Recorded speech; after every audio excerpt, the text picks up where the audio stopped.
Yesterday's prophecies, today's headlines. This is the Hal Lindsey Report. And now, Hal Lindsey. Good evening and welcome to this edition of the Hal Lindsey Report. A new school year has begun. I'm sure that kids today feel much the same excitement and dread previous generations felt as they face the new academic year. Young people have a lot on their minds, but I doubt if any of them are worried about poison in the schoolhouse. Nevertheless, that's the great danger in our schools, poison. Not from some unknown pollutant lurking in the walls, lead in the paint, or asbestos in the ceiling. It's a mental and spiritual poison skulking in the school's books, films, and curricula. This kind of poison kills more thoroughly than cyanide, but thankfully, there is an antidote. Last year on this program, I took you on a tour of education in America, focusing mostly on high school. Tonight, let's graduate and head for university. Even if you have a pretty good idea of what's coming, you better buckle up for this one. It ain't pretty.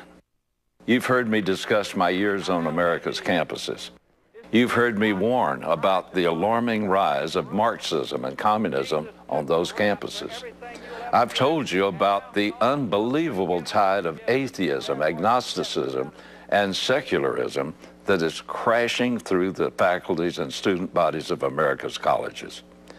Suffice it to say that when your child goes away to a public or private secular university, you will probably not recognize him or her when they return home.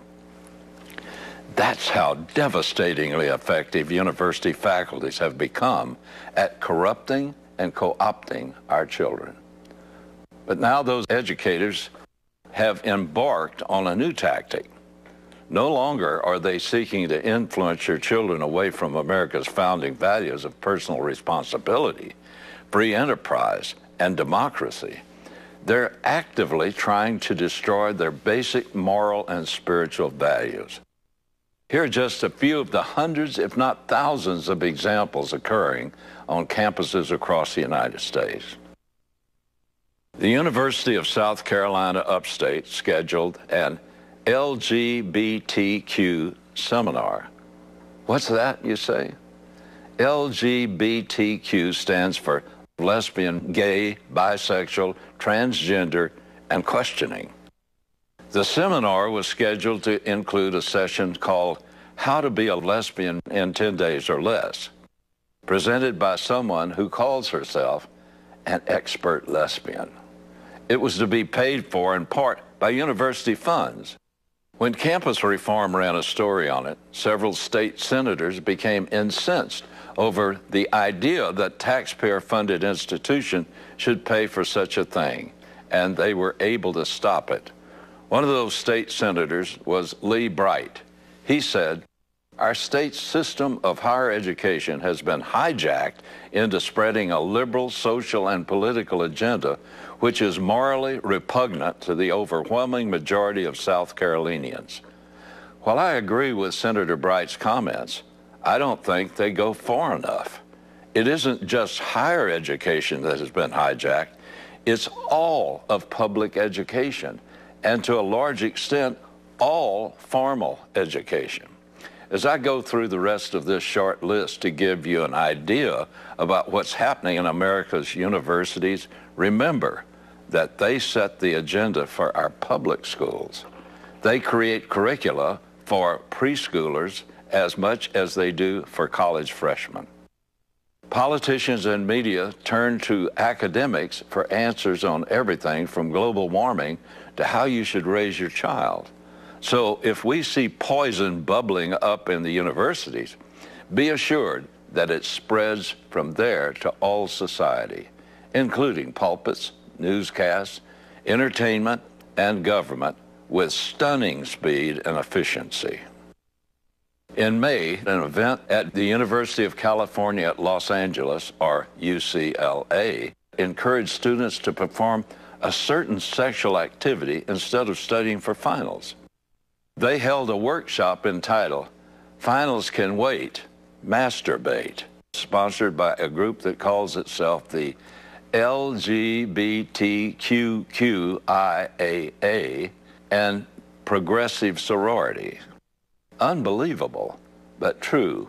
That stands for, I get this, lesbian, gay, bisexual, transgender, queer, questioning, intersex, ally, and asexual. At this rate, it can't be long before bestiality and pedophilia will be among those represented in these bizarre coalitions. But they're not only allowed on today's campuses, they're encouraged by school administrations. Today, it's common for universities across the nation to sponsor campus-wide observance called Sex Week. Such events usually feature seminars on various forms of sadomasochism and other things, the titles of which would have been enough to make a sailor blush just a few years ago. Now, I'm a former sailor, so I can testify to that. It's outrageous. The University of Tennessee uses student fees to pay for the week of debauchery. The state legislature had to intervene to allow students who don't want to support such activities to opt out of having their student fees used for the event. Tiffany Leeper, founder of Girls Against Porn and Human Trafficking, said, "The university is potentially violating Tennessee law by not reviewing the content of Sex Week in depth and materials brought by those invited. The university is also violating the Department of Education's civil rights letter of finding requiring policies that prohibit sexual harassment related activities that create a hostile and sexually charged environment for females on campus." Is it surprising, with all the emphasis on sex, as if it were the one and only true pleasure in life, that there is today an epidemic of rape on campus? At Oklahoma State, students are now required to take a sexual assault course. How bad have things become when a major university concludes that young people come to its campus, have gone from birth all the way to college, and still need to be told that rape is simply wrong? Of course, why should we expect anything less from a culture that sees right and wrong as merely relative concepts subject to change depending on circumstances and environment? At Chico State University in California, the local chapter of InterVarsity Christian Fellowship has been found guilty of discrimination for requiring the group's leader to be a Christian. Imagine the audacity of a Christian club that wants to be led by Christians. As a result, InterVarsity, which has been active on American campuses since 1938, has now been de-recognized by all 23 schools in the California State University system. At graduations across country last spring, universities gave special graduation cards to gay and lesbian graduates. Mount Holyoke College in Massachusetts, hitherto an all-women's college, has officially adopted a policy that will allow them to admit anyone who simply identifies as a woman. I wonder what happens if a guy's feelings about his femininity change at mid-semester. Can he at least finish out the term? Following a major cheating scandal in 2012, a new study of Harvard students shows that 17% admit to cheating in academics. Since cheating and lying are first cousin offenses, we can assume that a lot of cheaters also lied, and that the number of cheaters is higher than 17%. The influence of Harvard graduates is wildly disproportionate to their numbers. Probably more than any other university, their alumni run the country. That makes this a frightening statistic indeed. I believe that one of the worst things you can do with your money is give it to a secular university. Wonderful Christian people often put these institutions in their wills, sometimes giving millions to universities already reeking of money. And despite the beautiful buildings and overpaid football coaches, the main thing these donors are helping the institution to do is corrupt the young.